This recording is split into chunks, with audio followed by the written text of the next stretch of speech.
know how we were talking about sin earlier. Most of us also don't realise that we love the sin of others as well, besides our own. Because the sins of others feed our own sins. So we have a tendency of loving the sins of others, and then when somebody is actually loving to us, we don't love them at all.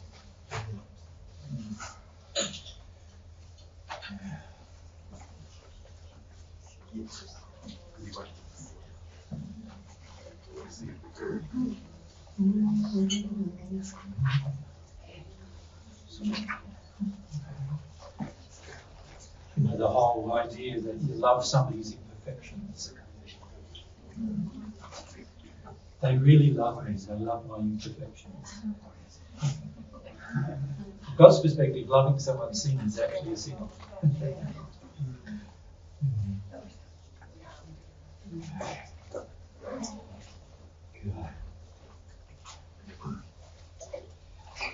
All right, well, when we do this, Mary and I normally just get stuck into it, so without too much of preamble. And sometimes Mary will maybe provide an explanation who's come along, and sometimes we just get straight into it and it becomes fun through the interaction. Let's do the last explanation. Yes.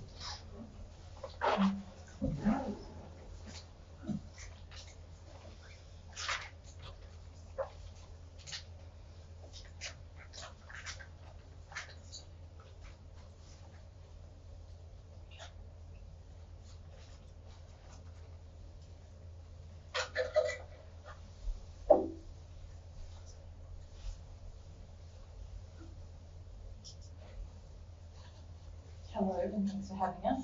Sorry.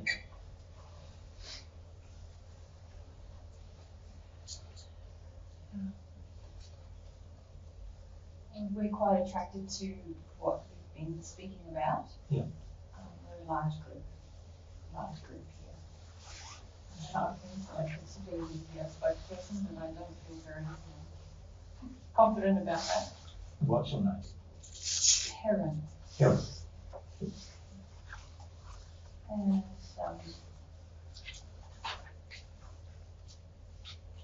we'd like to know more about the quality of humility. Yep. What draws you to know more about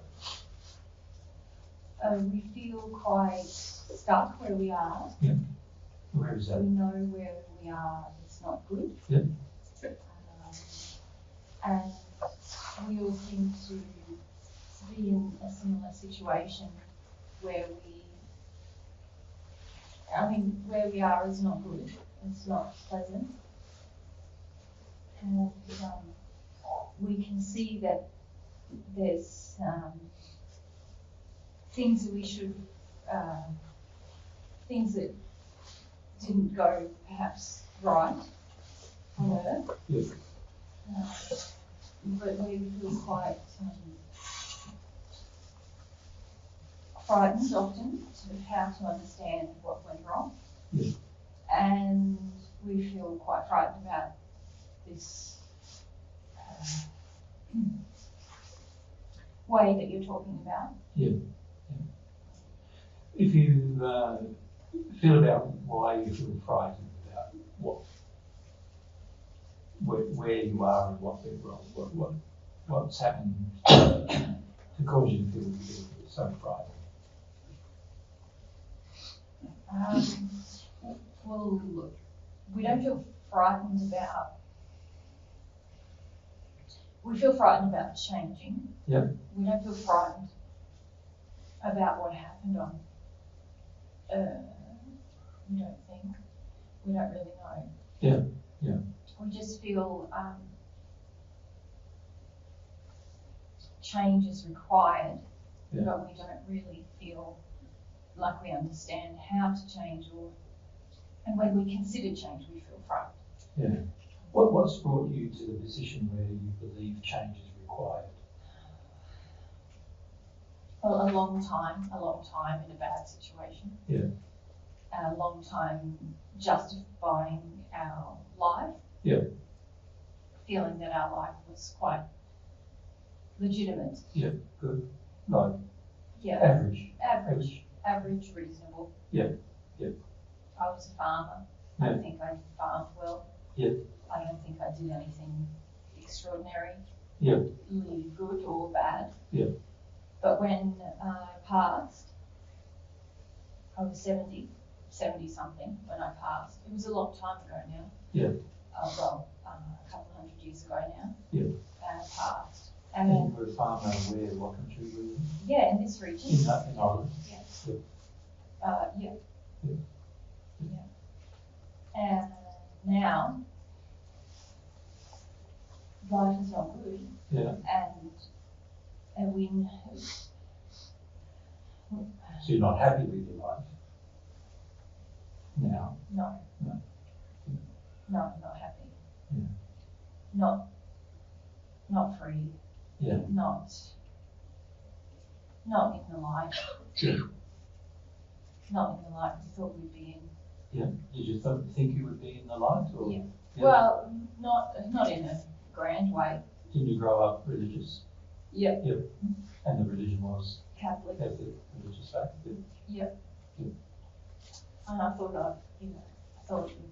I'd be in heaven. Yeah. Yeah. And I'm not. Yeah.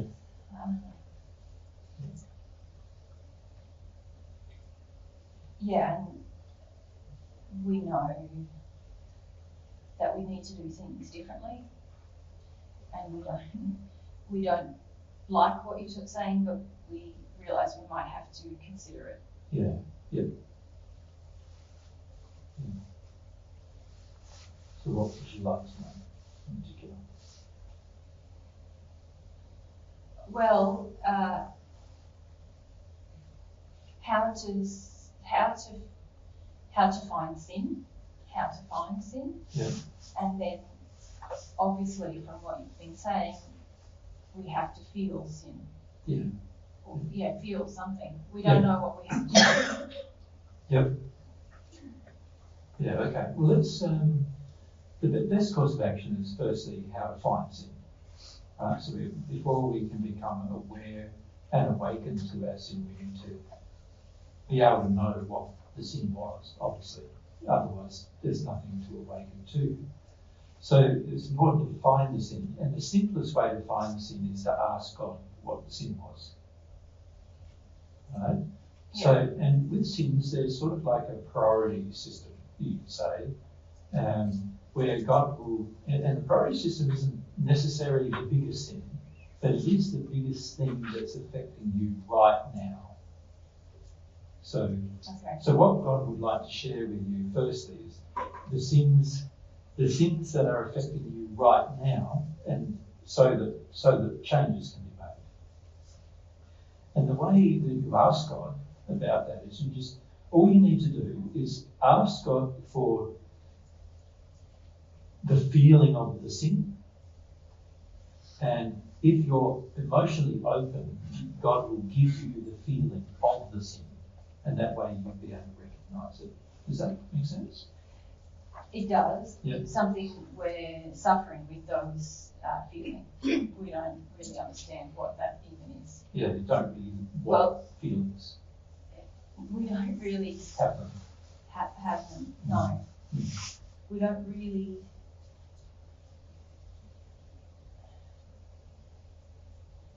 Yeah, we don't have them. Yeah, and this is actually the first thing we need to address first. Does that make sense? Yeah. Because the human soul is being designed to have feelings. And if you don't have feelings, then you lack sensitivity to everything else. So it's hard to receive truth if you don't have feelings. It's hard to progress if you don't have feelings. It's hard to change your sin if you don't have feelings. Yeah. So it's very important to have feelings, right? So what we need to do is discuss first, why don't you have feelings? Like, what happened in your earth life to cause you to feel that feelings weren't necessarily a good thing? Particularly bad feelings weren't a good thing to feel. So you describe a bit more about your earth life, how you were brought up by your mum and dad. Well, I guess you just lived. You didn't have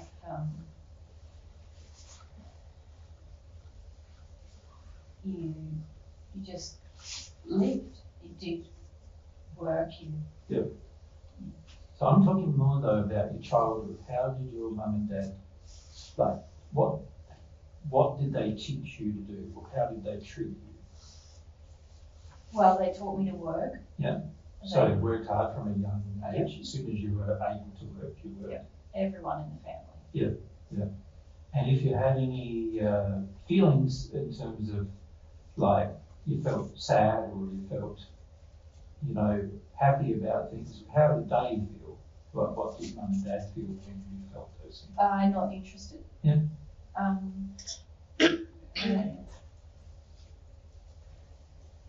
I suppose cold. Yeah. Judging. Judgmental and cold. Yeah. Yeah.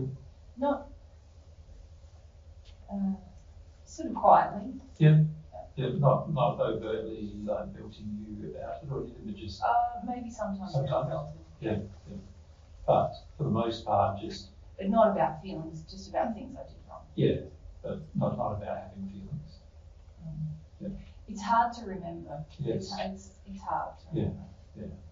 And this is important too, to exercise the memory.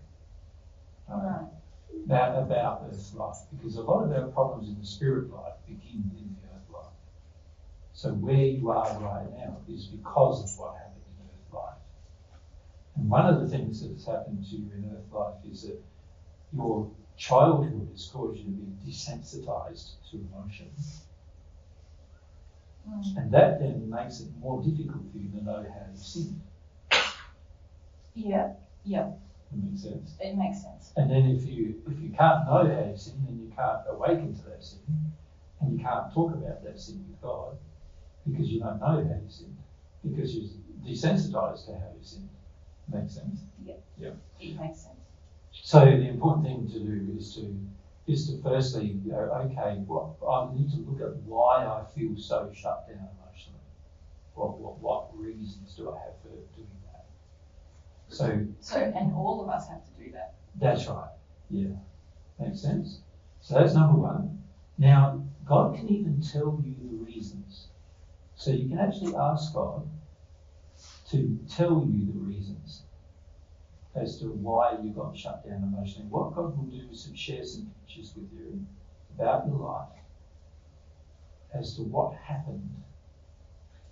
Yeah, we've been trying to pray. Yeah. But it doesn't work. No, because there's not a strong feeling for you towards God at this stage. Does that make sense? But if you allow yourself to really feel that you want to know what happened in your life to cause you to be where you are now. Does that make sense? Because you obviously want to change. Yeah. So if you can project a kind of feeling of, I want to know what happened to me in my life to cause me to be here in this place I am in the spirit world now. And if you can feel that you want that, then God will respond to that through what's called conscience and let you know. Okay. So try that as an experiment first. Now, can you feel straight away that some of you don't want to know? Yeah. Because you're scared. Yeah. So you're scared that God's going to show you a whole heap of bad things or remind you of a whole heap of bad things. And then you're scared what God's going to do about that too. Can you see that? Yeah. You're worried that because of what you were taught in your earth life about Christianity, you're worried that means that as soon as you acknowledge it, you'll be in hell, right? And you know at the moment you're not in the burning fire of hell. You know that, don't you? But you're worried about what happens when you acknowledge things. Where do you go then? But I'd like to reassure you that when you acknowledge things, you go into a better condition, not a worse one. God wants you to acknowledge things, you see. Yeah.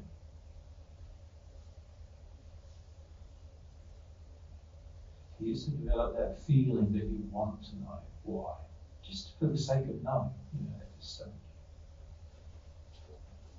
Yeah, I got something. Yeah, what did you get? When I was small, Yeah. I was playing with my sister. Yeah. And we had some kind of sexual play. Yeah. And we were found. Yeah. And I was beaten. Yeah. And I didn't want to have any curiosity after that, anything else after that. Yeah. That's one thing. Yeah. Okay.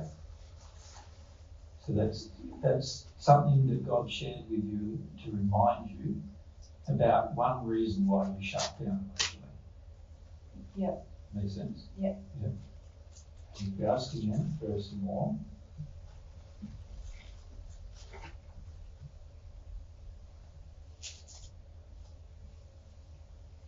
Yeah, I was playing once. Yeah. In the field. Yeah. And my father was my father, and he also scolded me. Yeah. For being frivolous. Yeah. Yeah. Yep. Yeah. Okay. Just things like that, I guess. Things like that. Yeah. So those kind of events cause you to shut down your feelings. Yeah, and I should just be in my body working. Yeah, yeah. So he didn't really want you to have feelings. And your parents didn't really want you to have feelings, because if you had feelings, you might have stopped working. Yeah. Can you see that? And yeah, just annoyed them. Yeah, yeah. There was survival, get on with life. Yeah. Just do. Yeah. Yeah. Yeah. All right. So by shutting down feelings, what that does is it stops us being inquisitive anymore. It stops us having curiosity anymore. And one reason why you've been in the place where you are now in the spirit world for such a long time is because on earth, your parents sort of shut down your feelings and your curiosity so much that now you haven't hardly been curious about where you've been for the last 100 or 200 years. Yep. Right? Yep. You're just sort of thinking, I'm here and I've just got to put up with it. I'm here and it's just going to be where I am. Monotony. Yeah. And you also have been worried that if you do find out where you are, that it might end up you being in a worse place. So you're also worried that to sort of speak up and ask somebody to help you. Do you understand? Yeah. Because every time you ask something of your mum and dad, they either didn't care or they responded badly to you asking. Yeah? Yeah. So because of these things, you then are in this sort of state now where if I don't express any curiosity and I keep myself shut down, I don't ask about things, then I'll be safe. I'll be safe from anybody attacking me and anybody harming me. It will help me be safe. But the problem with that is the spirit world life and progress in it is all about curiosity. Yeah. Desiring to know things. Right. Yeah. So now we've talked about that a little. Is this something you'd like to know about the spirit life? If you think about it, what would you guys like to know? We want to know how to know about sin. How do we? Because we heard what you said that we have to know about sin to change. Yeah. Okay. So let's first ask God now, what is the main sin I have that's stopping me from changing right now?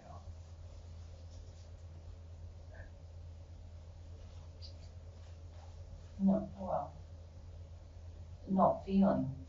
Is that too simple an answer? No, it's not. It's exactly the sin. Right.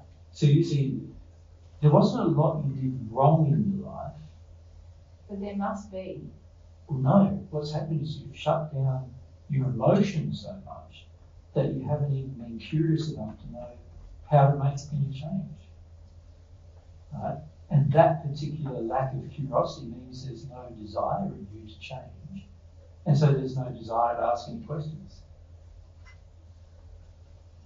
Yeah, I find it hard to ask questions. Yeah.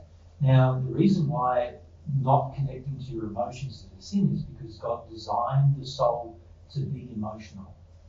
So he designed you to be an emotional person. And so whenever we choose to shut down our feelings and our emotions, we're actually trying to work against the design. And remember, the design is God's version of love. And so whenever we're working against the design, we're actually sinning against God's version of love. In this case, the love of self-issue. The love of acknowledging your own feelings. Okay. Makes sense? So the very first thing God wants you to deal with is acknowledging and learning to have your own feelings. How do I do that? Okay, well let's, I've described that to some people here on earth. One part is to become educated about what emotions a human may have and then what those emotions feel like. So, if you look back at when you were scolded by your parents for the sexual pain, yeah. Can you feel the emotion you felt then? What was the feeling you had? Fear, shame, fear. So you had fear, firstly, because of the belting, isn't it? Mm-hmm. You got belting for it. So there was fear. And then there was you were made to feel sexually ashamed, weren't you? Yeah. Right, so they were two emotions that you could have felt in the moment, but your mum and father didn't want you to feel them. And so what happens is you store them rather than feeling them. So you sort of push them down inside of yourself. Yeah. Yeah. So you know what fear feels like, and you know what shame feels like. Yeah. Can you see that? Yeah. But what about happiness? Do you know what that feels like? Is there a time in your childhood where you actually felt happy? That time when you were frivolous with your dad, just before he told you off, did you feel happy? Yeah. Yeah. Yeah. I did. Okay, so let yourself feel what that felt like, being happy.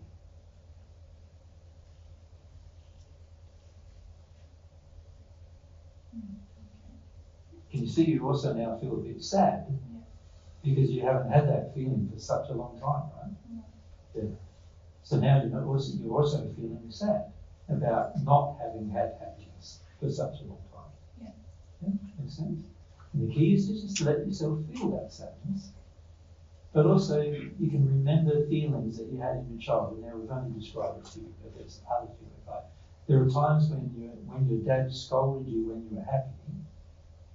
He was condescending to you, right? And he was ridiculing you in that process of scolding you, wasn't he? Yeah. Yeah. He was making fun of you, but also telling you off at the same time. Yeah. So, what does it feel like to be ridiculed? Can you feel that? Wonderful. Yeah.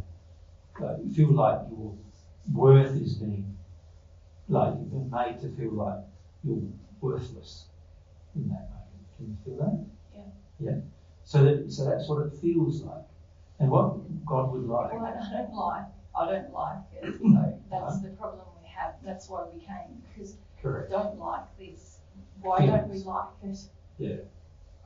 And how do we like it? Well, I've described some feelings that are bad feelings. You classify them as bad feelings. All feelings feel bad. But all feelings aren't bad, because remember you had the happy feeling. Yeah, but it feels bad when I had it. That's because you were punished afterwards for having it. Yeah. Okay? But the happy feeling itself wasn't bad, was it? It made me feel sad. Only because you were ridiculed afterwards. Yeah, but I don't want to have any of the feelings. Like, how do we want the feelings? I don't want the feelings. They all feel bad. Well, the problem you have is you don't want the bad feelings. But all feelings feel bad.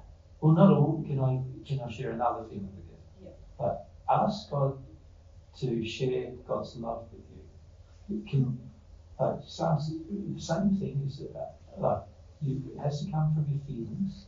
That you would like God to, you'd like to feel the feeling of love from God. So ask God to do that. It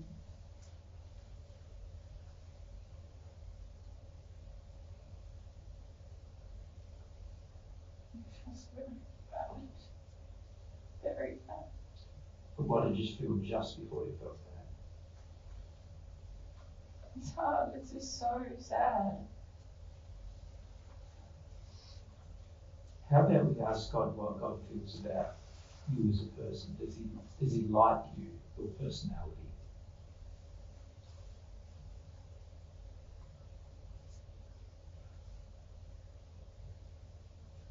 Yes, but I don't know why. There is no personality. Well, there is, but suppressed it so much by not having feelings.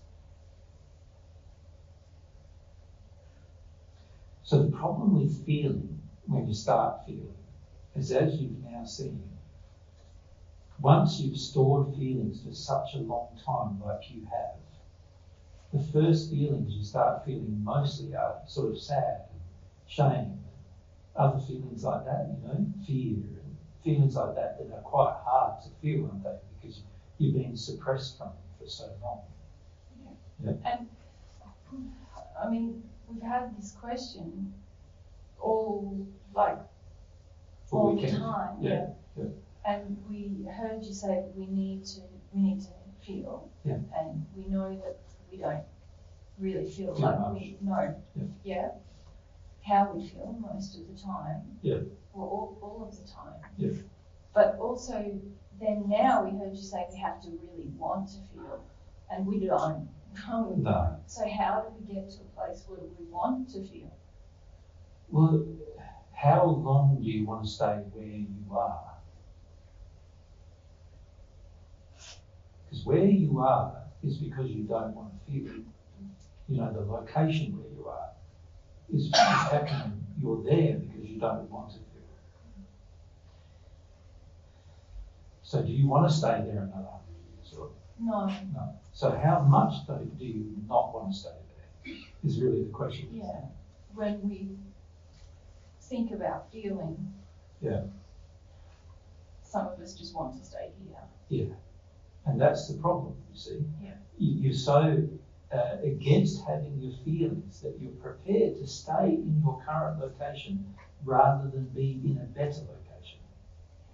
That makes sense to you?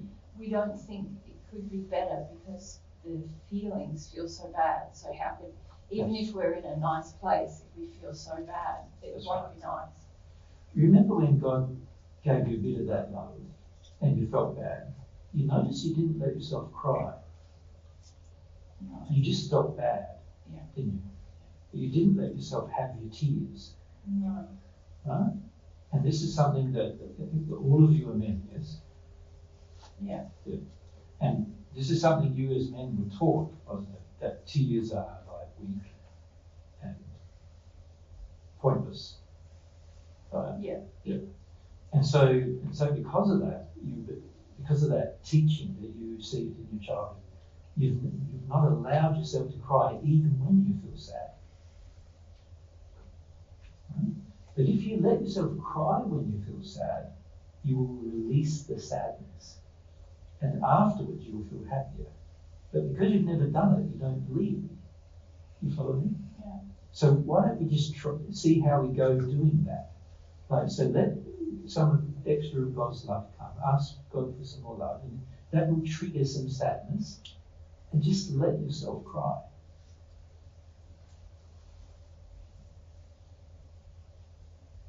It's hard to want the love now. Yes. Yeah.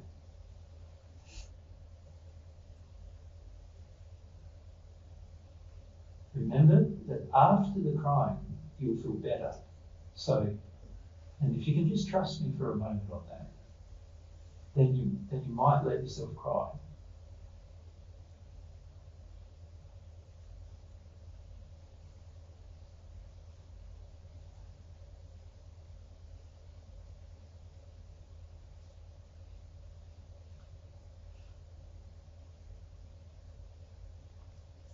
Yeah, okay. Some of us are crying. Yeah. I hate it. Yeah? Why do you hate it? There's a feelings in it, isn't there? What? I feel shame. Yeah. I feel revolting about myself. When you cry? Yeah. I feel disgusting. Yeah. Disgusted with myself. Yeah. So obviously somebody in your childhood made you feel ashamed of yourself when you cried. I don't know. Let that feeling come through. Let it come through. Let it come through long enough for you to feel like it's almost over.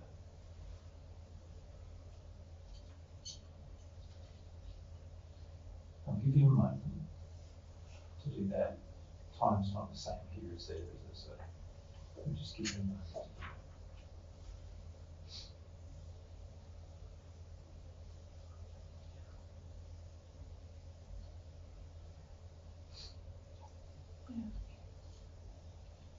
Okay. How do you feel? A bit calmer? Yeah? Now have a look at your surroundings.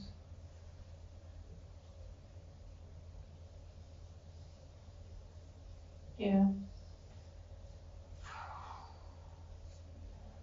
It's a bit better now. A bit more light. Good. It's going to be hard. It's like pulling teeth. Correct. That's why it is so hard when you shut down emotionally. It's so hard to open it up again. Yeah? Because you're not used to it, you're not used to feeling emotion. And so, because you were taught not to feel emotion at such a young age, it's going to be quite hard to go through the process of opening up emotionally first. You see? Yeah. But this is the main thing God has shared with you, that this is the reason why you are where you are. So it's something that's necessary, something to be done, something that needs to be done. You follow? Yeah. Yeah. Yeah. Yeah. Yeah. It's feeling better. It's feeling better. Yeah. And can you feel a bit more convinced that what needs to be done? Yeah. Given that experience, right? Yeah.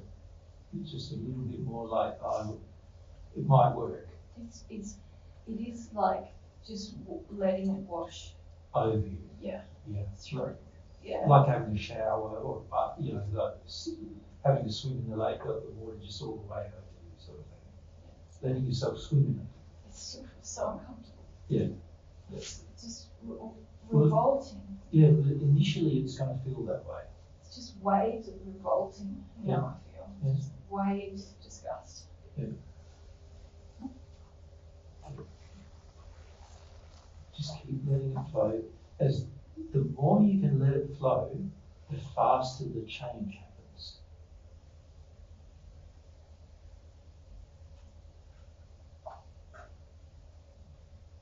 That makes sense? Yeah. Yeah. But this is not loving it. We're not loving it. Well, what will happen after a little bit of time is you'll love the results of it first. Does that make sense to you? Yeah. So you know how you already can see a bit more light in your environment. Yeah.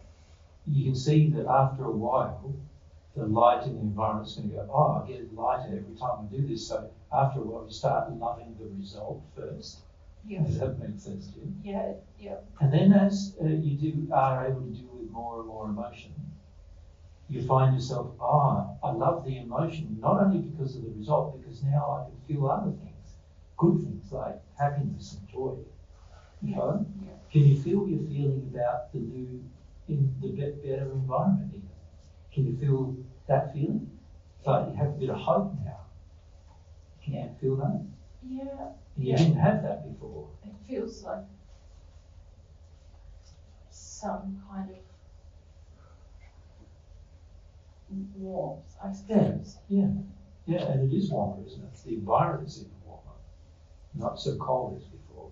So when we shut down our emotions, the environment in the spirit world matches our own coldness towards emotions. So the environment often gets cold, and if you'd really shut down your emotions a huge amount, you would have been sort of living encased in ice. Right? It hasn't been that bad, has it? But where you've been has been quite cold. Yeah. And it's felt cold all the time. Yeah. But now that you've made a little bit of progress, can you see it feels a bit warmer to your skin and everything? It feels warmer. Yeah. So that's another result. That's a good result.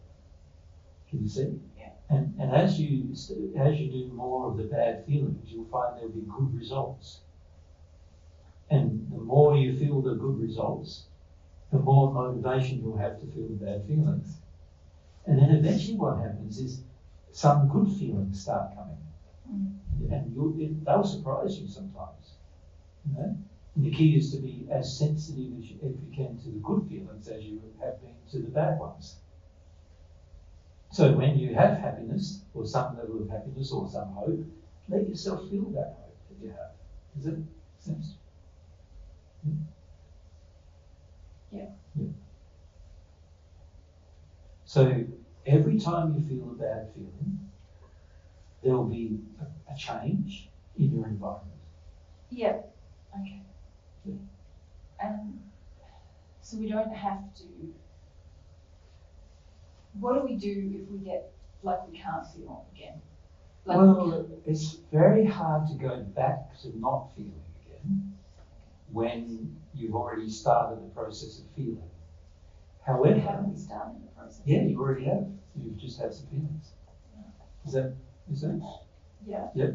But there are going to be some feelings in the future that you feel like, oh, that's really bad, and I'd rather not feel that at all. And then you've got to work through why you don't want to feel that at all. What's that like? Well, it's like where you've been. It's exactly the same. If you'll find your progress to that point, and then you go, oh, I've got to deal with this thing, this feeling that I have, and you might feel a little bit like you don't want it. Right? How do we want something we don't want? Just by doing what we just said and done. Remember, you didn't want feelings before our conversation started. Yeah. And now you feel a little bit of hope about if you feel feelings, things will work better. You see the difference? So when you reach another block in your progress, you're going to just have to go through the same thing. Like ask God, what is the feelings that I'm avoiding? Right? Let God show you some images of your life about, where they came from. And then allow yourself to feel what happened in that situation. Make sense? Yeah, okay. So it's exactly the same procedure when you come to another blockage of your feelings. And is there other things that we need to understand? Not really, because you think about God will share the truth with you when you ask for it. And God will share his love with you when you ask for it. Okay. And if you just want the truth and you want that love and you're willing to go through your feelings, then you'll naturally make some progress and change will occur. Okay. Makes sense to you? Yeah. Can do that. And if you allow that process to continue, then the progress will continue. It will just keep going and going and going. And because God is infinite, the progress can also be infinite. And so that means, where you are now has been cold, where you have been has been a cold place. You've got a little bit warmer now, right? But if you feel some more emotions, it will be warmer again and prettier environment again and so forth. And so there's the rewards, so remember the rewards. But the other reward too, after a while, is you'll start feeling some good feelings. And you need to trust that there will be some good feelings in your future. Now, the other thing I'd like to do is bring some fellas to you who've been through the same thing you have. So they can help you to do this when you get stuck.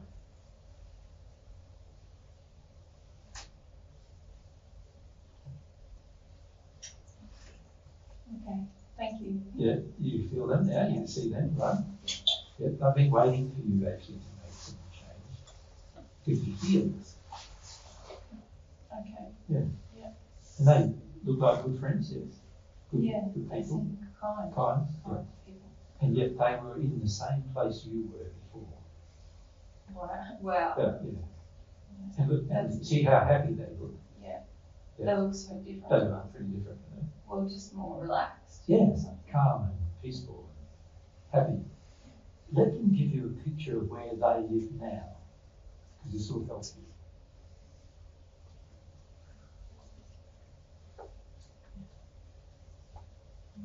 Pretty nice. Yeah. Let them give you a picture of where they were when they started. Yeah. Not like us. Like you, right? Yeah, so same position you're in now, look at where they are now. So that also can give you some hope that if somebody else can do it, then you should be able to do it too. I don't feel like it yet. No. And it's going to be tough. Yeah. Because you've been so used to being shut down. So. And do we have to know why we were shut down? Or do we just have to, how does that work? Like Well, you got us to see how we were shut down. That's right. But then when I was crying, I wasn't feeling about being shut down. I was just feeling. Well, you received some of God's love and that triggered some feelings, and I said for you to let yourself have those feelings. Yes, so that's just having feelings. That's right. But if you think about it, you might not have even tried to receive God's love if you couldn't have seen where you were shut down. So we have to know how we were shut down. We have to know more about how we were shut down. You don't have to know more. What do we have to do now? You just need to be, let yourself feel the truth of what happened to your life, in your life. Just so you ask God, tell me the truth of what happened in my childhood that caused me to be where I am now. And is it all from my childhood then? Well, not necessarily, no, because a lot of the things that people feel are to do with shame they have or guilt they have related to the things they did wrong. So you're going to have some of those feelings too. But so it's not just about childhood, but it's also about things you chose to do, breaking God's law as well. Because God has laws, and when you break them, there's a penalty for breaking those laws. Yeah, and we realised we must have broken the law because... Well, the biggest law you broke was the law regarding emotion. And you didn't realise it.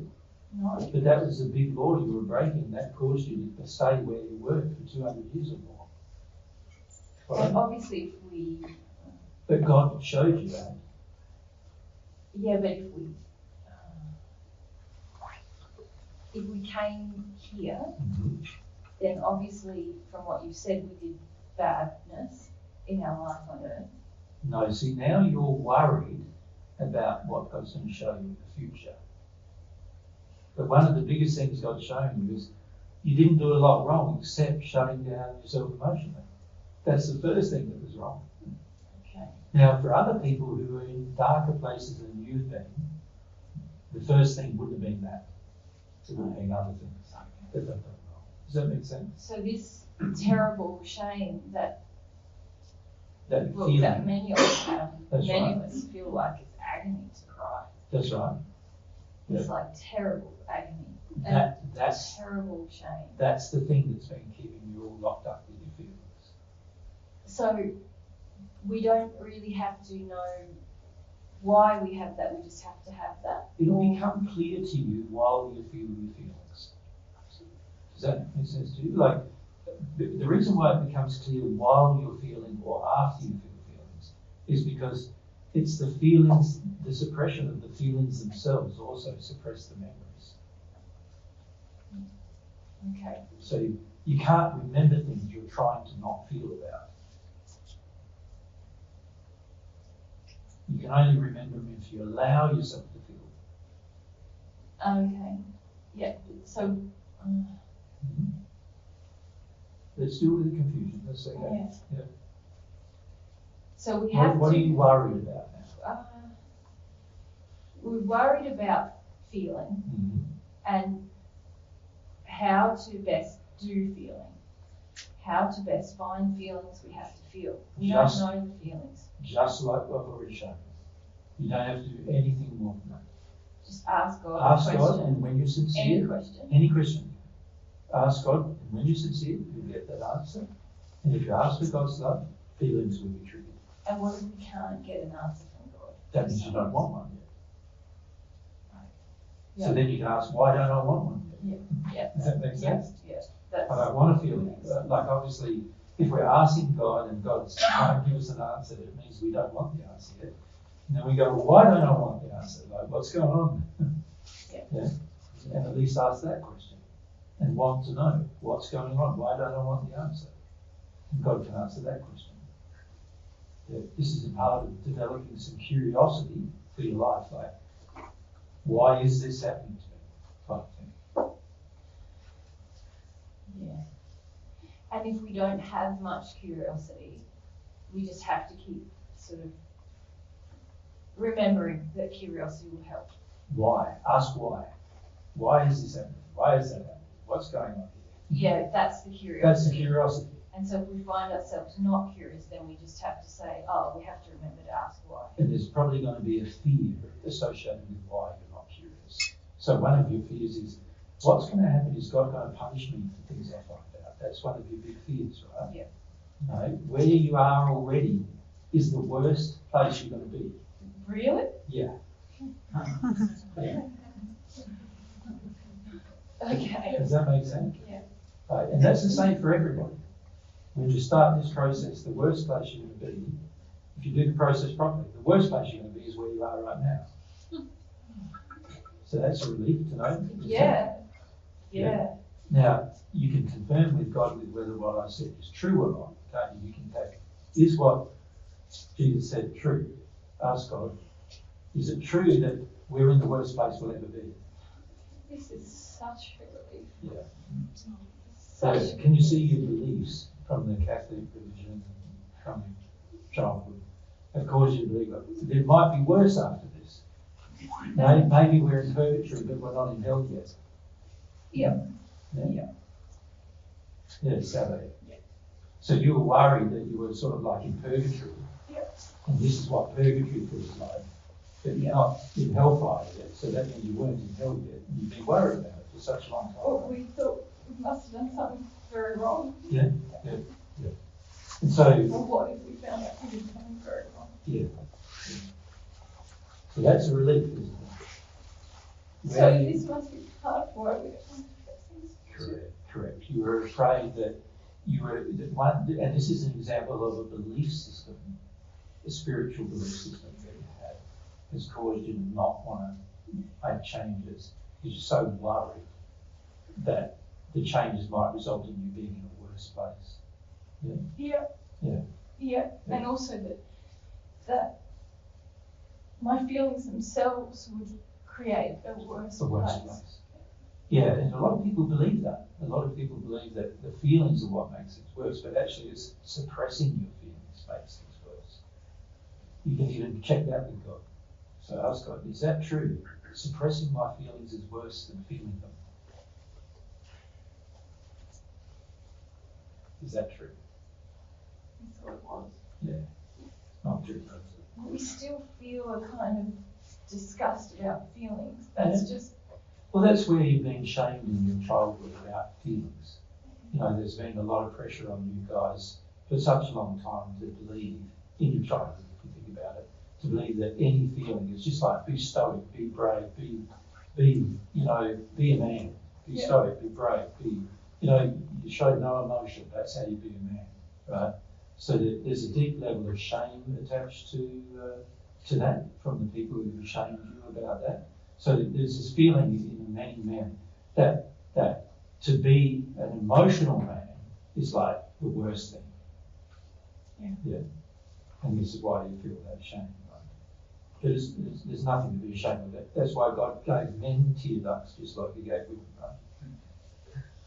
So that we can cry. Such a relief. Yeah. It's a relief to know, isn't it, too, that you're in the worst place you're going to be. Yeah. So that's a relief, isn't it? Yeah. It So almost feels like too good to be true now. Yeah. But like, could we deserve this? Because it doesn't feel like you've just been expecting it to get a lot worse. Yeah. You've been feeling you're in purgatory, as you were taught, and then, did you initially feel that somebody, if nobody could pay money to get you out of there, you probably would have also thought that maybe? No, well, we didn't really think about it. I hadn't thought about it until we had this discussion. Yeah. I hadn't. You think about it though, that's what you were taught, including the fact that people on earth could pay to get you out of there. Yeah, no one's going to pay you. No one's going to pay for you because no one got any money, right? That's right. So it wasn't something you thought anybody would do. No. And this is why you felt so worried that you weren't going to get out of there. There was no way to get out of there. You know what I mean? And if you do get out of there, it's just going to get worse.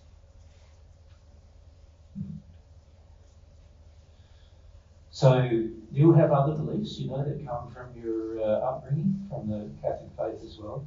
that you'll see obviously wrong through the process, which will be good for you too. So every time you come up with something you're afraid of, so in the case of this, you were afraid of making a change because things might get worse. Yeah. Well, anytime you're afraid, it means that you just don't have enough truth about it yet. Okay. Does that make sense? And you can ask God for truth by just asking God, is that true? Is it true that things are going to get worse? Is what we just asked God, wasn't it? And God shared with quite quickly with me. No, where you are is the worst it's going to be.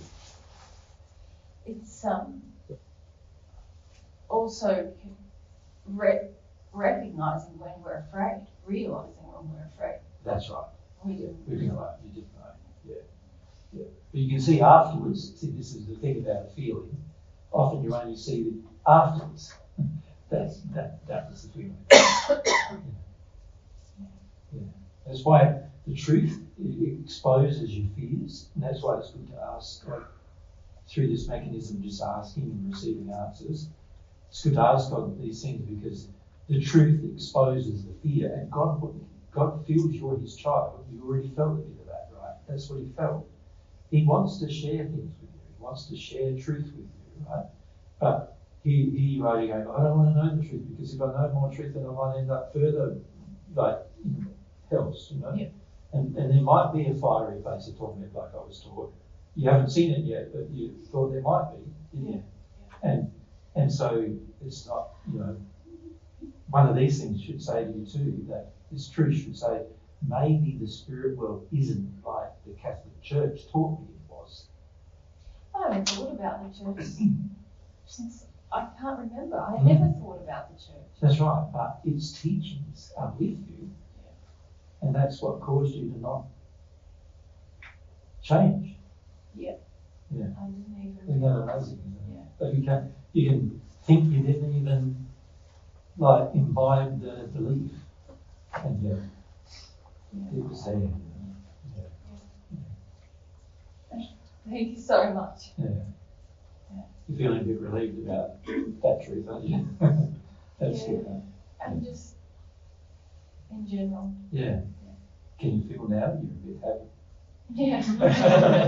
Yeah, I can feel it. Just I haven't been happy. Yeah, the peacefulness of that. It's lovely, isn't it, to have that for the first time for a long time as well. Yeah.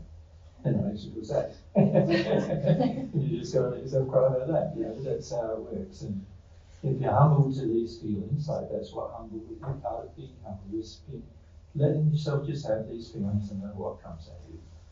And you ask God every time you feel a bit blocked, it'll become very clear. And you'll make rapid progress, right? And these new friends you have, will help you do that too. So whenever you get a bit blocked, if you ask God and you don't get any answers, then you can, I don't know what's going on, let's ask my friends, Yeah. If God can't share with me, then maybe I don't want the answer that much. But maybe my friends can share with me, right? And develop a desire at least to ask them, Yeah. Thank you so much. Yeah. Truly, thank you. Mm-hmm. Everybody is very grateful. Yeah. How many of you have been there like this? So many, 100,000 of us here now. Yeah. And there's been various times, hasn't there, that you've passed. Yeah. Some of you older than 200 years or more that you are, and other ones younger. Yeah, so much younger. Yeah, but still with the same problem. Yeah. Yeah. Thank you so much. Blessings on you. Yeah, my pleasure. Yeah. So you know what to do now. Yeah. And you know you got some help. Yeah. So you'll be right now. Yeah. And considering this is the worst it's going to get. Yeah. You can only get better from here. Yeah. Such good news. Yeah. Just such unexpected news. Yeah. Yeah.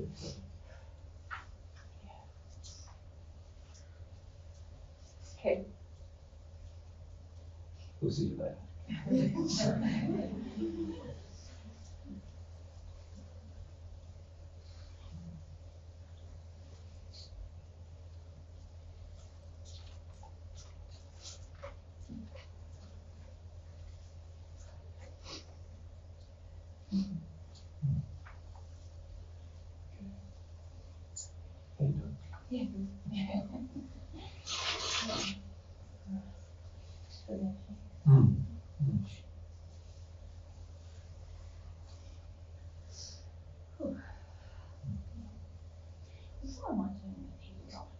Mary's hot now.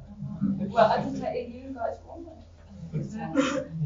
Mary sort of feels what they feel, so they were cold and freezing, and so when they came to her, she's cold and freezing.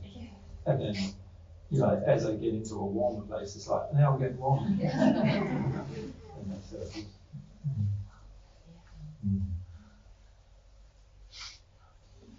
Does anyone ask any questions about that before we move on? No?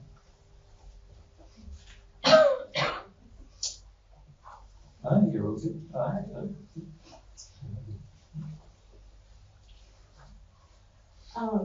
So I'm wondering, when I told you earlier that I think I have some Irish spirits with me, I wonder if any of those people were the ones that were. No. I know that I felt some of that worthlessness that they. Yeah. Yeah. Yeah, a lot of times when we do some channeling, people around sort of connect a bit to the emotions of the persons. But a lot of times these people have not come with you, you know, they've been here for other reasons or wanted to talk to Mary and I for a while, or the subject we've been talking about over the weekend has piqued their interest in some way, or they feel it's important to them without knowing why. In the case of this group, they were brought here, but they did feel it was important to them to know, like, what's this about the humility? Yeah. What does that mean? Yeah. That's what they were told from some spirits who brought them. Yeah. I was just trying to feel about the spirits, the Irish spirits with you. But I think there's some like connection to your family and your ancestry and something. Yeah. Something there that it feels more like. Well, they're quite interested in you, but they also sort of feel like, oh, if you just moved to Ireland, everything would be better for you. You know, they kind of want you to have a geographical cure to your issues, and they don't really understand yet that that's not going to work. Yeah. The spirits with you. Yeah. They think it was much better in Ireland, so it's like your life would be happier. Ireland's warmer than Iowa. Not really true, right? In the terms of the atmosphere, emotionally, is what they're feeling. Yeah, it does feel lighter here for me. Emotionally, yeah. Yeah. In Ireland, there's less heavy oppression from everybody's activity and everyone, you know, there's a lot more focus on relaxing a bit and enjoying life a bit and all that kind of thing than in parts of the US. Yeah, and I guess it's your working on your desire to sort of deal with your life back home, you know, and recognizing when they're sort of trying to influence you away from doing it. Yeah, a lot of spirits do believe that if you change your location, things will get better. Because that's what they try to do. And oftentimes they think they can't do it anymore, but at least they can influence you to do it. You know, because that's what they did on Earth to avoid things.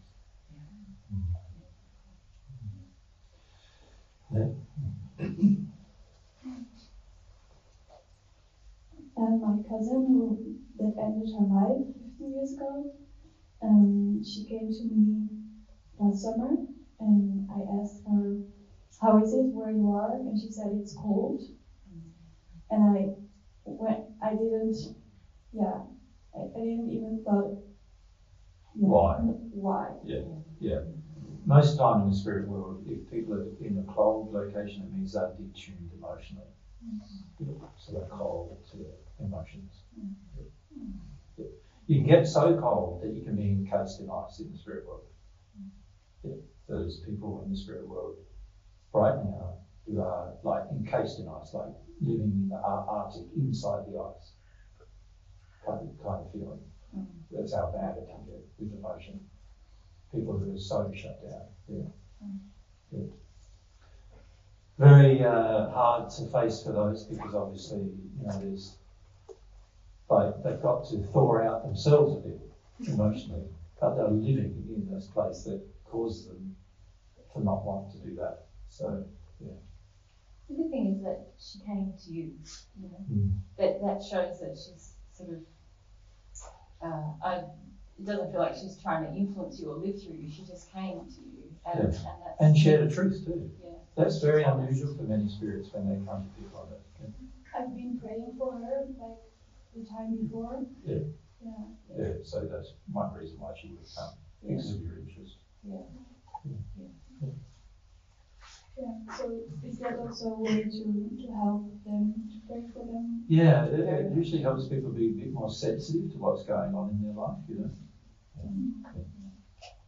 And you can remind, like when she comes, you can also remind her of her life on earth. That's a good idea. Yeah, it was very hard for her.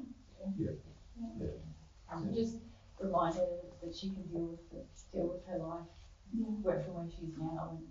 And, there's obviously some opening now to do that because your prayers have attracted her to you. And also because I don't have it so much now anymore, but I had a period where spirits would come to me in my sleep state. I would feel them, and I would tell them, pray to God. But if I don't feel it myself, if I don't believe it myself, am I helping them? No. That's what I found. Yeah. They can be, they just go, what are you doing fake again with me? You don't even believe it yourself. What are you talking about? That's right. Yeah, no, they when you tell them something you do not actually feel or believe yourself, you're actually making their life worse in a way, because what happens then is they know you're being fake about it for a start, and then they go, well, what do I do now? Like, I don't know what to do now. She thinks praying to God works, but she doesn't actually feel praying to God works. So what do I do? You know, thinking praying to God works, it doesn't work for me either. And does God even exist? You know, sometimes is the response to that. But, So be very careful about sort of faking what you believe to other people, but particularly what you believe to the spirits, because obviously a lot of times they come to people on earth looking for a solution because they haven't found one yet in the spirit world, and mostly because they have been uneducated about the spirit world. And so these guys were uneducated about the spirit world, and so what they did is their history of the Catholic faith caused them to believe that they'd arrived. They knew they hadn't arrived in hell. Hell is fiery torment, right? That was the teaching. So they knew they hadn't arrived in hell. So then they go, well, where am I? They are actually in the hells. But because they believed the hells were fiery torment, they thought they hadn't arrived there yet. And so in the Catholic faith, as you might know, there's a teaching of purgatory, which is sort of a mid-state where people go, according to their faith, where people go who haven't gone to heaven, who haven't gone to hell yet. Right? And historically, there was also ideas in the Catholic faith that you can only pay to get out of it, right? Or have a priest pray for you to get out of it. So with these guys, nobody cared for them, so they didn't ever expect a priest to pray for them to get out of it. And also on the other hand, they're afraid there's no people to pay, money to get out of it either. So they're afraid, if I change, am I going to end up in hell? So better to not change, better to just stay afraid. Yeah, and I think they had the belief that a lot of people have that, if I have my feelings, and because I have a lot of shame as well, it makes it more real, that then it actually is negatively affecting my condition. Yeah. It sort of feels like, well, then we will be drawn to a darker place because we're having these feelings that feel very dark and terrible. Don't feel, Yeah, don't feel. So that had started on earth, don't feel, impressed upon them by their parents, but by this stage they were impressing it upon themselves. But yeah, when you tell spirits to do something that you don't actually feel, they, they're very aware of what's really going on inside of you, even if they're in a lower state, that you can usually tell that your feelings and your words don't match, they can. Yeah, so in a place where I have that happen again, there's actually not much I can do, or? Well, there's things you can share. What you can just say. A more honest thing to do is say, I've been told. I don't necessarily yet believe it myself, but I've been told that you can ask God for truth. So try that. Or I've been told that you can ask God for love. Well, try that. Or I've been told that the reason why people feel cold is because they're afraid of something, afraid of change. What are you afraid of? You don't have to say even that that's what you believe. But if the Spirit's coming to you, there is generally a feeling in the Spirit that you might be able to help them in some way. So you just need to be honest in the help. If you don't believe something, then don't make out you do. Yeah. Sort of be real. Yeah. The realness is what will connect them. Yeah. And you can say, if you tried on it, come back and tell me if it works. Because that might you don't have the faith. that might help. Might help you. Yeah, I was hoping that my cousin, would come here and have been listening in the 6 hours. So you've been asking her to come? Actually, no. Yeah. Yeah, she hasn't come. Mm-hmm. No. And just because you're asked, you might not either, right? We'll see you in Canada. Yeah, that's right. Yeah. Can we go straight back to It's okay if you can't, but I just wondered, would it be appropriate to check with my husband to see if I did a lot of damage to him? We generally don't channel individuals in these sessions. Okay. We sometimes do them by ourselves, of course, but It's okay. no, just tell me the story. Yeah, he passed a heart attack 12 years ago. Yeah. And we were married for nearly 5 years. Wow. We both did how much I can see now how much I did to him. Yeah.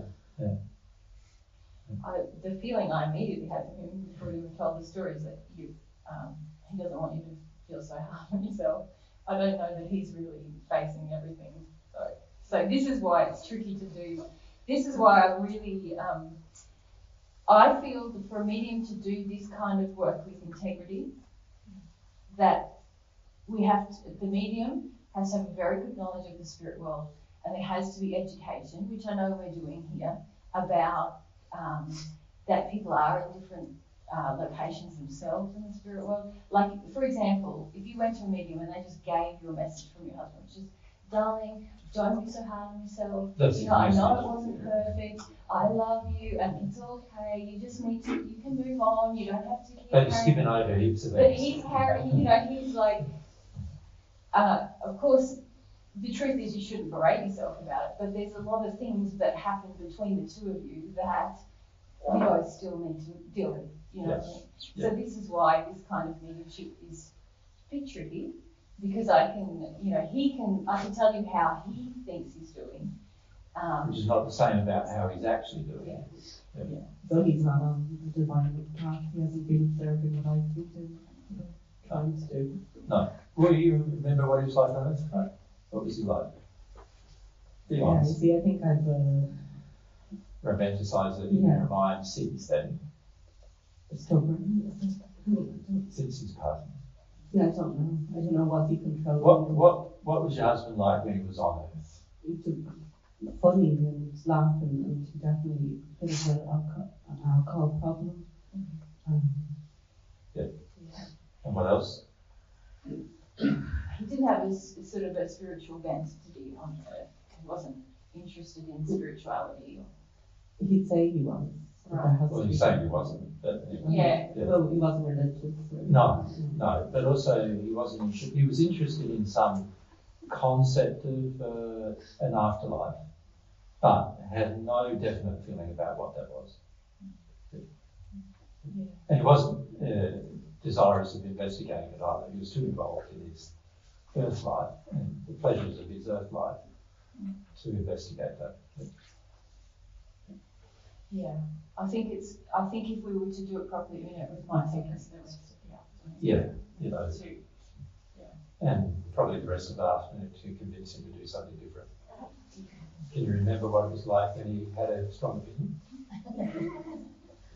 Yeah. You remember that? Pretty hard to have an argument with him, but and win. Yeah. Yeah. Thank you. Yeah. Jean? Yeah. I just two questions, if that's okay. One is, do we draw spirits to us when we're watching Divine Truth? Can we help? Like, can they be assisted by us watching them? And the other is like desensitization and if you, I don't know, just say with violence towards the wider husband, does that impact on the child? On the child, yeah. What if we answer the first question first? So, can you help spirits who are drawn to you when you're watching Divine Truth? It's not really the watching that is going to help the spirit. It's the feelings that you have. Like if you feel like in Nellie's case, she obviously had a feeling for her cousin that drew her. And then, but as you said to Nellie, if you are faking, if you're like, I don't get it, but you listen and it'll help you, that's not going to help, It's Doesn't know you're just as uninterested as they are. Yeah, or blocked, or what have you. Really, when you have faith in something inside of you, a true faith, a loving faith, that's very attractive to spirits and people, actually, and quite inspiring. So it's not sort of just a matter of just speak, if you think about it, just like saying words to spirits in our mind. It's feelings that we have with spirits that have the most impact, which is the same in a relationship if you think about it. I can say all the lovely, lovely things to Jesus. I love you so much, and I get around you so much, while at the same time you don't really. Yeah, and if I'm really angry with him, what's he going to feel? It's the anger. Or if sometimes people feel a bit similar to where you feel very guilty about certain things that happen in your relationship when the person was on earth in their past, and then you really want them to hear God's truth. Sometimes it's to alleviate your own guilt, rather than a sincere concern for them and their welfare. So you going through your process of repentance and forgiveness with the person who's passed, whether you need to repent or forgive, and then sometimes it's a mixture if you've had a marriage or something, that's going to have the most impact on them, but still it's going to be up to their free will. It's going to be up to what they want to do. So just like a person on earth, and honouring a spirit's free will is just as important as honouring a person's free will. And the second question? It's about violence. Yeah, closer on the mic. Sorry, just desensitized. I can pronounce the word now, but when the child is not true, So the child was miscarried, or the child was in the. Is it about a spirit, or is it just about a human relationship? Well, no, actually, now that I say this word, my sister, I never met her. And my family felt really guilty all my life because she was playing with dad, with my dad, and the baby was born out 3 weeks later. She always regretted. At the end of those days, they took the baby to Dublin Hospital. She wasn't alive, but she always regretted. I actually feel your mum is still feeling that now, and that's what you're feeling. Yeah, and she hasn't dealt with it actually. No, if she can just feel it and stop sort of impressing it on you. It would help her a lot. But you like sharing your mum's feelings. Which actually doesn't help her to feel her own feelings. She would share her feelings with all her children. Yeah. Yeah, she would have had them while you were growing up too, of course, and that is an automatic sharing of those feelings. But her passing also, what happens a lot of times if a spirit, the person on earth passes with a lot of sort of quite unresolved feelings. In this case, it sort of feels like, did Dad punch her a bit and beat her? I never. Never touched her? I never Saw her? saw it. Yeah, but I have a feeling he did. She was blamed because then my sister would have had kind of spite a bit to that and home in battle first. And Mum explained to my dad for Which is not Yeah. house bonded if it develops. No, It's more. it's more actually linked to the emotion you're sharing with your mother. Yeah. The guilt and all those things that she was already carrying. Yeah. But the feeling I had from her just now when you were speaking is that she just feels terribly responsible. Yeah. And this is the reason why she blamed Dad as well, because she didn't want to feel that. responsible, so she wanted to blame someone else rather than feel responsible herself.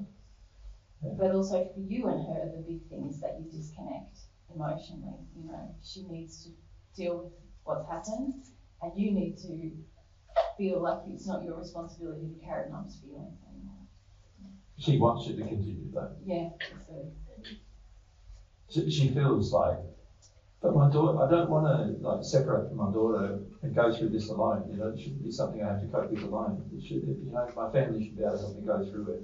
She really wants to share her emotions with you. And she thinks that by sharing them, it will sort of be halved. You know, like this whole concept, an emotion, you know, shared is an emotion halved sort of thing. And she's got that feeling that the more people she can share it with, the less she'll feel it. And actually what she's doing by sharing it with all these different people is breaking more of God's laws. And so unfortunately what's going to happen is that she's going to feel it more, not less. Yeah. So she's in this sort of frenzy at the moment. And it's actually quite selfish of her because she'd prefer that you feel her feelings than have your own feelings. Yeah.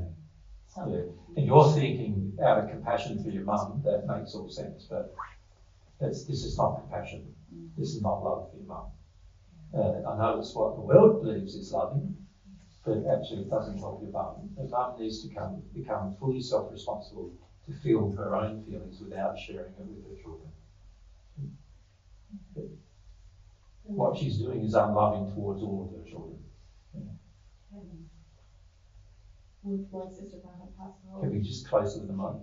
My sister that passed away. She okay now? Yeah, she's fine. Yeah. Mum hasn't seen her though. But it's that kind of mum's question too. And this is the, she really wants her feelings to be alleviated, either through you having them or someone else. And also by the child being good. And then she doesn't have to worry that she did the wrong thing. Yeah. We can try and help all these people, but it's not this moment. Yeah. Even just talking about it like we have those It's helpful. helped too. Yeah, and you can just go on. Yeah.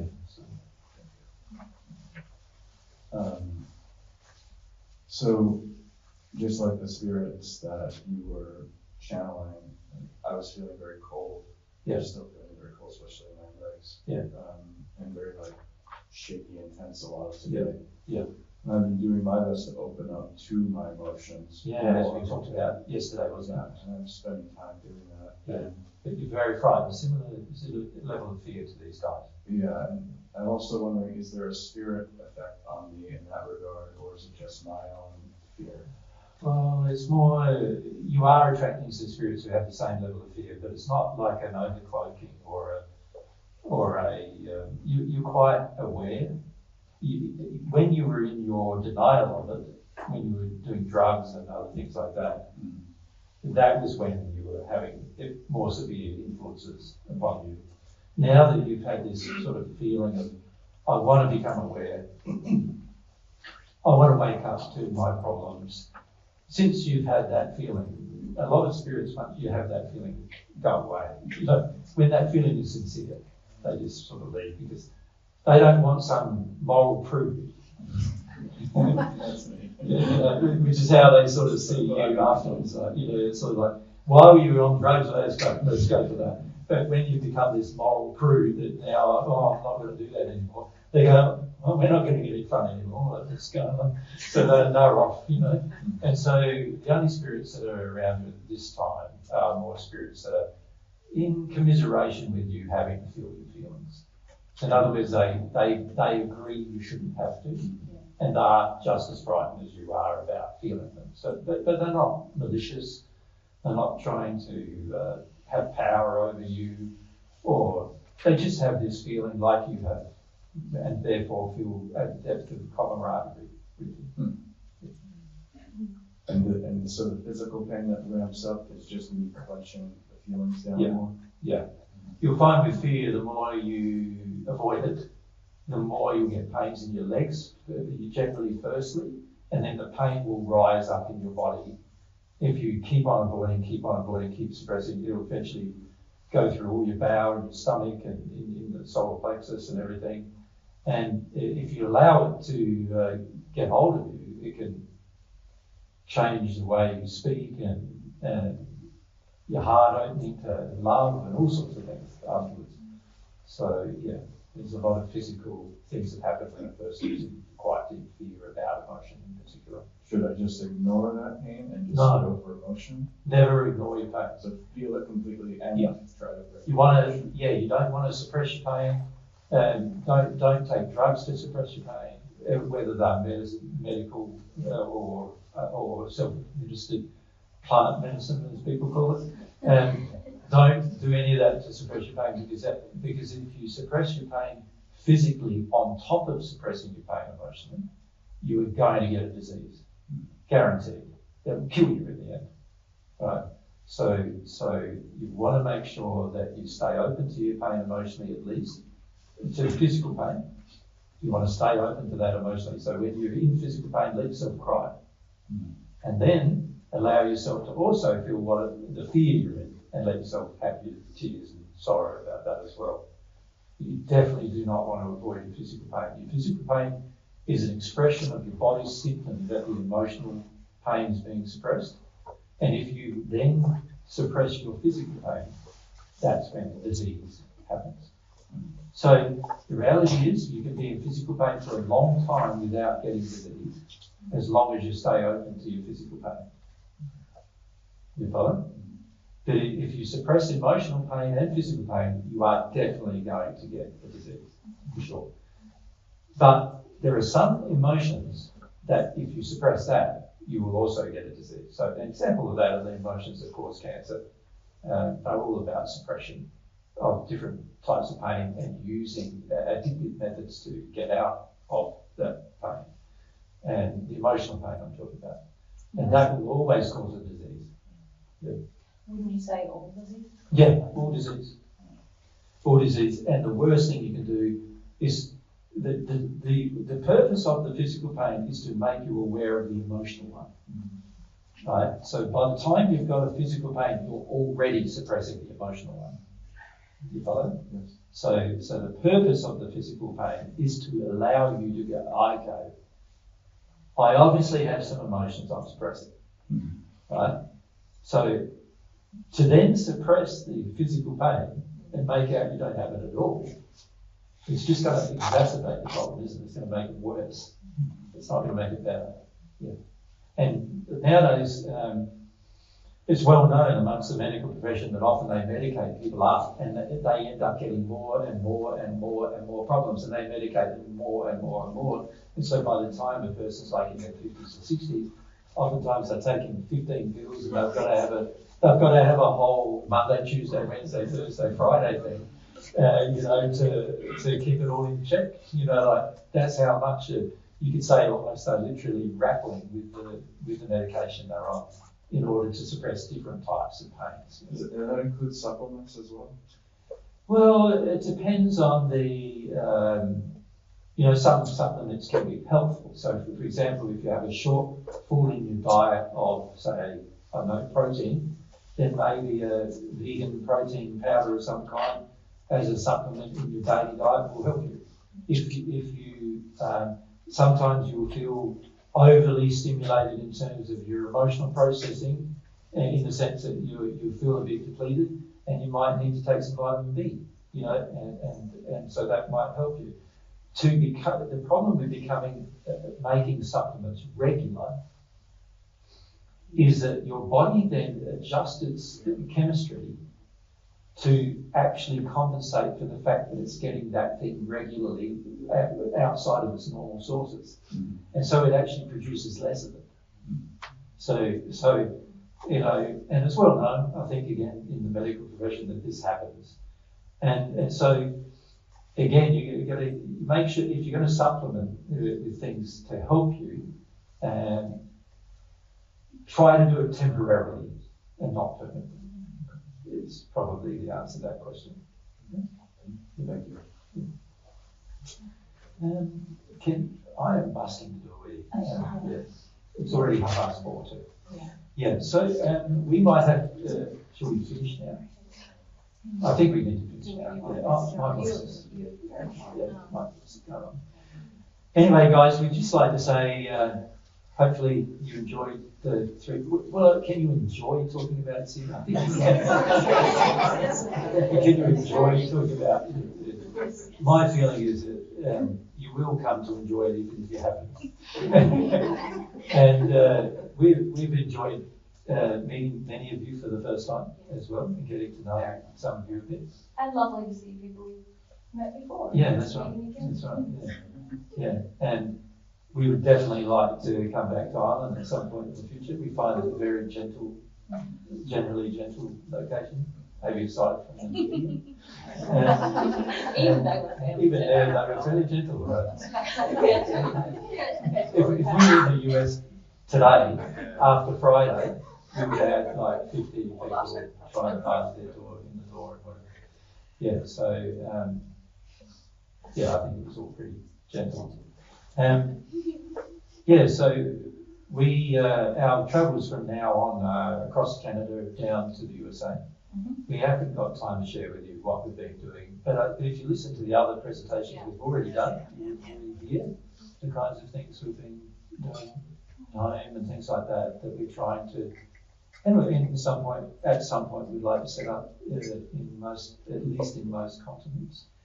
But it does require the development of individuals. It all gets back to sincere individuals making changes, getting rid of the spirit influence. Sin warriors. Sin warriors, yeah. And, that, of course, is going to be tricky, isn't it? You know that. Some of you have listened to Divine Truth for a while and you already know that. The others of you haven't listened to it as long. You at some point you will experience that. Initially you get confident and maybe a bit arrogant, and then after a while you start realizing this is going to be a 15, like I said, to 30-year process that needs to be engaged with love and desire and passion. And as you do that, you'll be able to have your experiences with God's love as well, which is going to help a lot. And then in the process, you'll be able to get rid of some sin and you'll feel the growing happiness that comes as a result of that. So we'd like to remind you, even in your darkest times of dealing with dealing with your sin, that it's going to get better and it won't get worse. Yeah, and that's the thing. Within those 15 or 30 years, everything you deal with makes your life better. Yeah. So the faster and the earlier you can deal with things, the better your life will be faster and earlier. Right? So rather than thinking it's going to last forever, there are times when you're in it that you think, it's going to last forever, that kind of thing.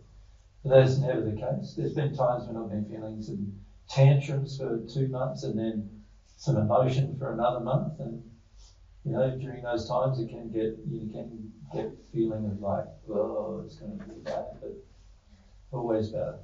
And after a while you get so much confidence about that it's going to get better. So that improves your faith and that improves your desire to find another sin, work your way through it, right? And happiness can be the result. But we've enjoyed ourselves sharing with you, even though we've been quite tired. we're going to enjoy the next couple of days having rest. We did consider meeting up with the Irish, so, but we're aware that many of you are going back to your homes tomorrow, aren't you? So, yeah. And we can't do it tomorrow. We need one day off. Yeah, so, yeah, if any of you are left over by Tuesday, Wednesday, we might consider it then. But it does depend on us getting enough rest for our next journey. Our next journey. Yeah. If you're born in Ireland and you're going to be around on Tuesday, Wednesday, can you shoot me an email? Yeah. We'll see how it goes. I know promises, but we'll see how it Can I say something? Did you say, I know you're not going to go into next year's plans, but you shared it with the talks. Yeah. But next year you even mentioned you might come, you're going to do a UK trip. Would you possibly do an island, or would people from Ireland have to come to the UK? You will they'll be able to come, like it's quite easy to get across the border, isn't it? But, you know, we are thinking that because we've been working together with Anna about maybe having a vehicle that we have all the equipment in. And this way we could actually hire the vehicle from Anna in England. And then we could do things like drive around England a bit and drive into Ireland a bit and also drive into Europe a bit, you know, down to Portugal. So, and then we could use the speakers that these people have kindly donated in every location, so we don't have to hire speakers anywhere, and all we need to do is get some accommodation. And we only need a flight here, and then probably still be around where like a flight here and then a flight to Canada or the USA maybe. But all of the, like this time we've done, I think it's been 7 or 8 flights already just in Europe type of thing. And that is chewed up about 16 of our days with all the travel. And so we're wasting days, you know, we're wasting days. So our idea maybe next time is that if we've got the vehicle, like most of the time around here and in England and everything, and in Europe, in Portugal, you can get somewhere in a few hours, you know, like for us that's like just a quick trip across the coast or whatever. And you know, that's really doable for us. And also it's a lot less taxing, because when you got flights, you've got to get there early, 3 hours. You know, you're losing a lot of time everywhere you go, losing a lot of sleep as well, generally, because we're arriving in some places late at night or having to leave early in the morning. And so this is our hope for the future, is that if we can hire a van, this is what we try and organise, and get all the gear together in the one van, and Mary and I just jump in the van and off we shoot. You know, we'll be able to visit a few places quite easily then. And we can have a different venue here, different venue there, that kind of thing. So next year you might be able to come Ireland again. Yeah, well, we're thinking, it depends a bit on you guys really, as to whether you want us to come. But also, we know that some people, we're thinking about having quite a big venue in Portugal. We're looking at a 250-seater venue in Portugal at the moment. So it might turn out that that venue will help sort of next year let us do all of Europe almost, if we do a couple of events. And we're thinking of trying to find a similar sized venue in England. And if we do, we probably won't have to come to Ireland. But if the venues are smaller and we don't get the chance to, if there's too many people, then of course it makes more sense to have the extra trip. Yeah. So no definitive answers. Yeah. We'll let you know. I think it will start England. I'm all right with these guys. Yeah. No, we'll let you know. It is relatively easy, isn't it, to get from Ireland to England? There seems to be. I suppose you still got to go through the customs, don't you? Yeah. Because of being in Euro. Yeah. Because of Brexit. Not if you go to Scotland. Oh, okay. You know. That's strange, isn't it? All the different rules. Yeah. Anyway, also for us it's going to be different next year. Apparently they're imposing new laws in Australia about us going to Europe as well, so we're not sure how that will affect us next year either. Apparently they're doing that in 2025. But our current plans are basically 4 to 6 weeks in England or Ireland, and 4 to 6 weeks Portugal. and having a big enough venue in the locations to have big meetings, and then also later, small little things that we can have where we can just have chats around the fire or chats, like, even if it's a small venue, if it's raining outside, like a small venue like this where 20 or 30 can come and sit around and have a chat. Yeah. Because one of the things we're missing on this trip is we like to get to know you better, but also we understand that a lot of you, sometimes your questions can help a lot of people if we have more sort of intimate questions, right? So one of the things we're trying to sort of figure out is how do we look after ourselves while at the same time give those opportunities to more sincere people to just pop along and have a chat in a circle or something like that, or just even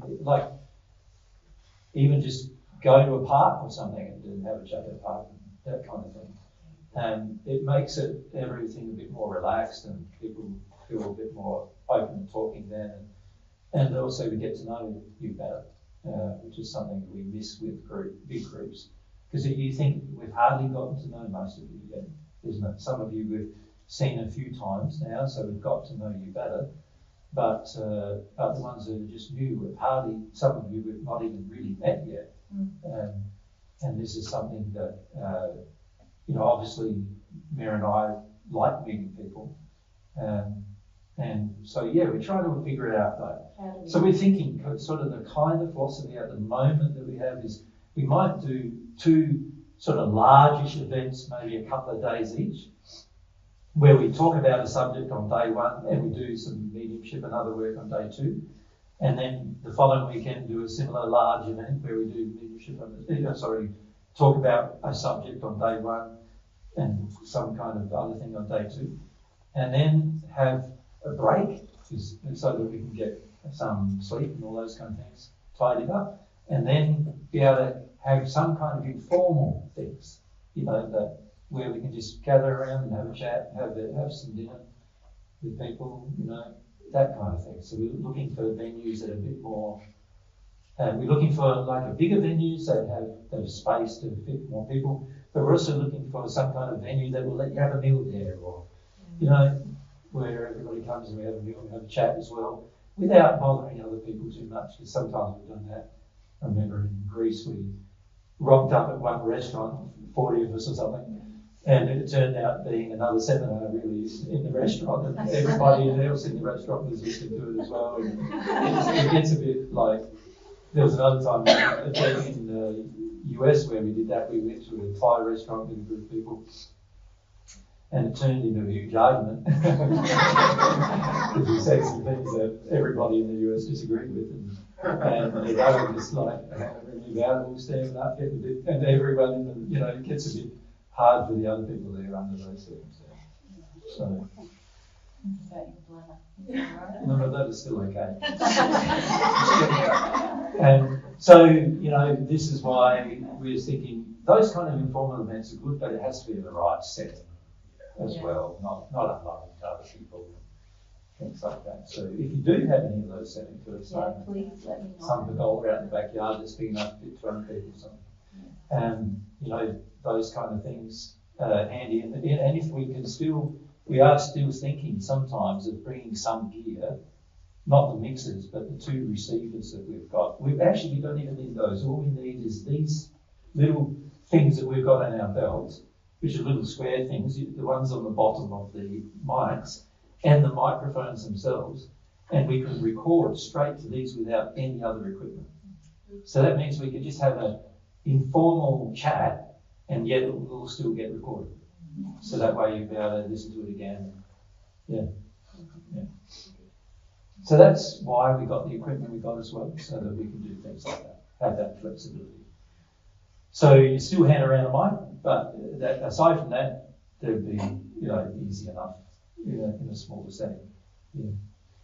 So that's sort of our goal at the moment, and I say at the moment because Mary and I have been talking about it a fair bit, but we're still sort of working out or fleshing out where is it going to be, what kind of accommodation do we need. If we're thinking we might try to hire an accommodation where we can invite people that's big enough, got a big enough room where you can invite 30 people. And whether the accommodation will let us do that, and some don't, and some do. Sort of at home, what we do is we've just got a little home, it's like half the size of this room. And yet, because it's got an open plan, it's not even half, it's quite a quarter the size of this room. And because it's got an open plan, we can actually squeeze 30 people in there and have a chat. Yeah, because it's all sort of open all the way from lounge to kitchen and everything. So as long as you've got a big enough open area, you can fit sort of 20 or 30 people and have a great chat with. Yeah. So that's what we're hoping to do. We know in Europe that's hard because a lot of you in Europe have very small, like, spaces. You know, even if you have a big home, it seems there's a lot of small spaces in the big home. And so that makes it hard, obviously, to do that kind of thing. Yeah. But even if it was warm enough, like summer, shed, be fine. Obviously in the middle of winter, not going to be too good. You go to Sweden in the middle of the winter and go in a shed, that's not too good. So obviously we've got to figure all that out, but that's the plan at the moment for our next visit to Europe. And we are hoping to do it next year. Yeah. So, Yeah. We're hoping to start at May next year. So that's we're thinking we will bring forward a bit from, you know how we started this one in July, and we're going to be home in November. We're thinking we'll bring it forward a bit so that it's more like May to sort of August or something like that. Yeah. August or September. Yeah. But we'll let you know. The way to keep in contact with it is, you want to write? Is Mary's blog, mary.divinetruth.com, will keep you informed about the sort of latest events. The way you will book them will be on event.divinetruth.com. And we are thinking of changing our event booking system. We definitely are doing that. Yeah, we definitely want to do that. So it may be a different site to the one we've used this year, but it'll still be accessed through that same link, event.divinetruth.com. And if you want to donate to the events, well, that's donate.divinetruth.com. And that will help us pay for the events.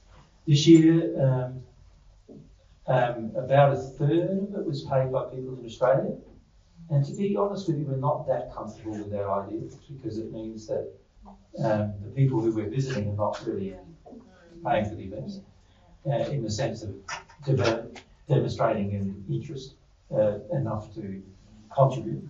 And so in future, we're probably going to wait until we get the appropriate donations. On this trip, we didn't wait and instead used some of our money. We used our money to buy all the equipment. And then when I say our money, I mean money that we had saved up to build a house, actually. That's what we used to buy the equipment. And then other people donated a third of the price of the trip.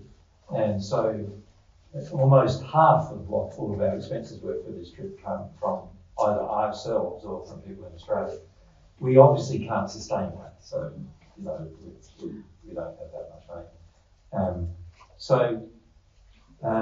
Yeah, we'll have to see how it goes. But the way things went here, we paid for all of the costs of here. And it went fairly similarly in England. In the second week, we paid for pretty much everything. The first week was not, we didn't pay for everything. In most of the places in Europe, we didn't pay for everything. Except for Portugal, we did pay for everything, but that's because almost everything was gifted to us. Yeah. So we had a house gifted to us, and we had a venue gifted to us, the car gifted to us, and so we paid for everything because there was enough to cover our food. So, so we did pay for everything, and it was enough to cover our food and our flight there. With donations. And so, but in Austria, we were very short there, and Belgium very short there. But well, obviously, what we need to do is at least get enough to cover the costs, because otherwise we can't keep doing it. But we feel pretty confident that that will happen. So, yeah. Ask. How much money is it for your whole trip? So I get kind of a Well, Sure. it depends on what we do next year. It depends on the cost of the venues.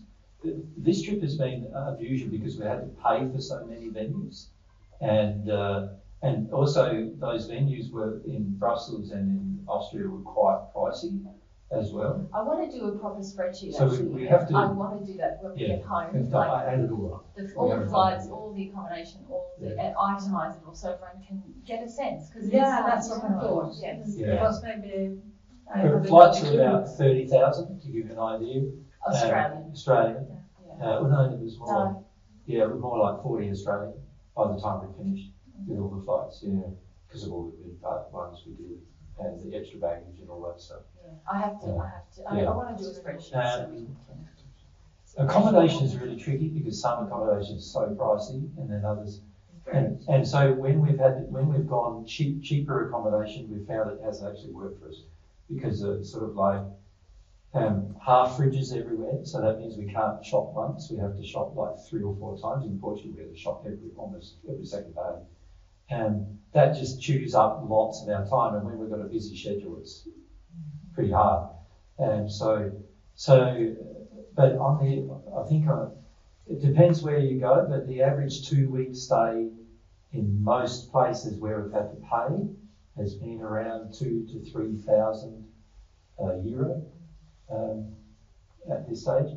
In the US, it's even more than that. It's been more than that because San Diego, which we're not sure about next I don't time, know if we go back. it's a fairly pricey place to buy things.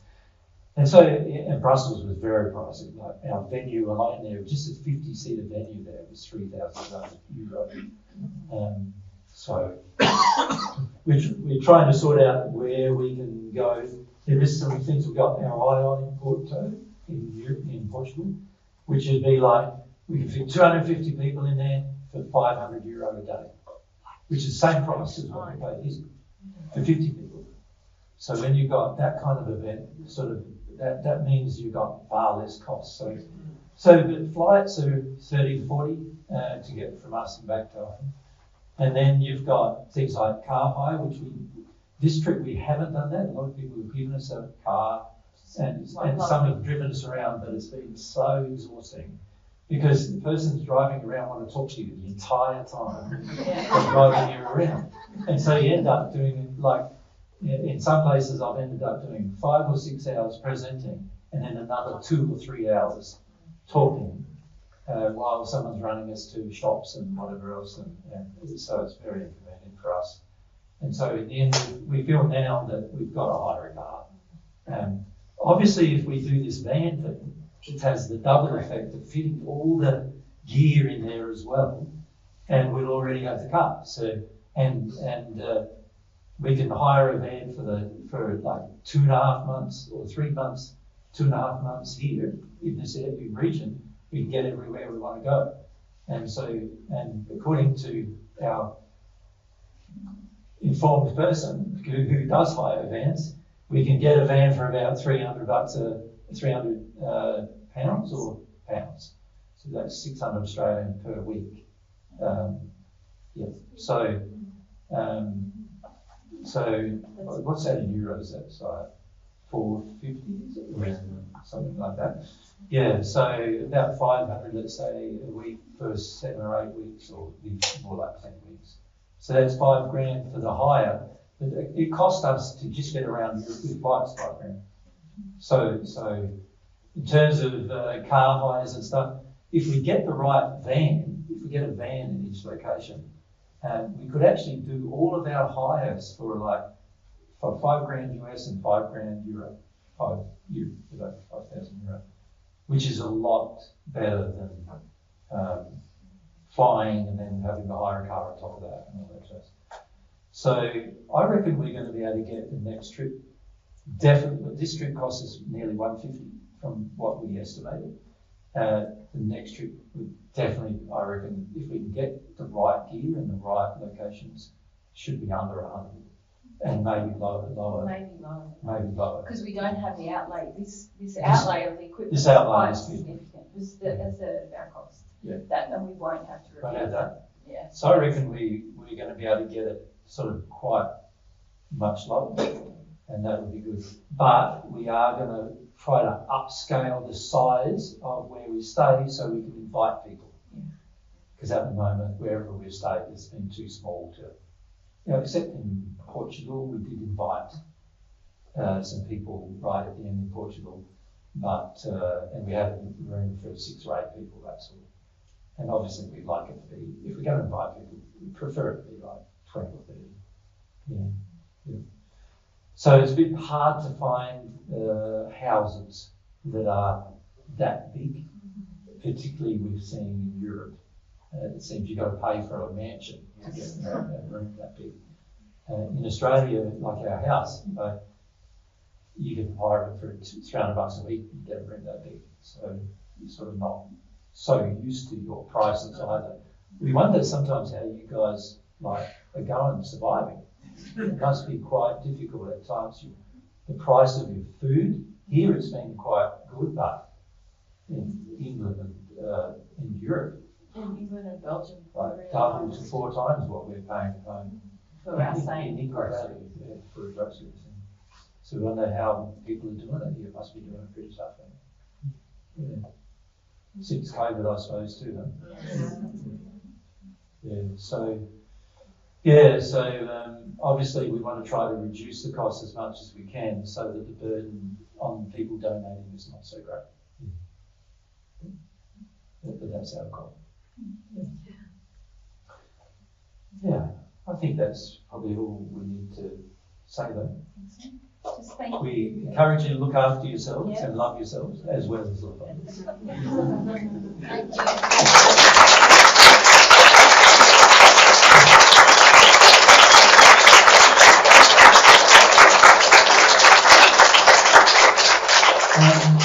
I just want to say that Mary and I need to go through this whole pack-up regime, so we're not going to be able to talk to you after the event. There's this whole, if we don't do it right the next time, it's all very hard to keep track of everything. So we'll have to do that. There'll be a team helping us with just packing up speakers and stuff like that. If you could help us by just making sure you've got all your personal possessions. Yes. What about the chairs? Can we have? I think, Manny does that. yeah, the venue will do that. So I think in this case we'll leave the chairs. They're not stackable anything. So we'll leave the chairs, but there's other things that the helpers will do. Anna, you would like to ask? 2 points. 2 One points? is if anyone wants to go for a Thai dinner afterwards, we're thinking of having like a little group meal. Could you let Marie know your name and we'll gather a list and make a reservation? It would be at the Lemongrass Thai in town. Is that okay, Marie? Because I'm going to be doing that. Thank you. And then can the pack time team just see me? Yeah.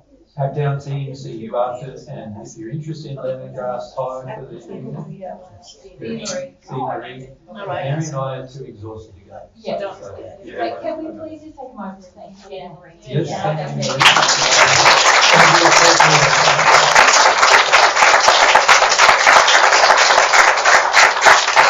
And we thank all the guys for flying the speakers and doing the pack up team.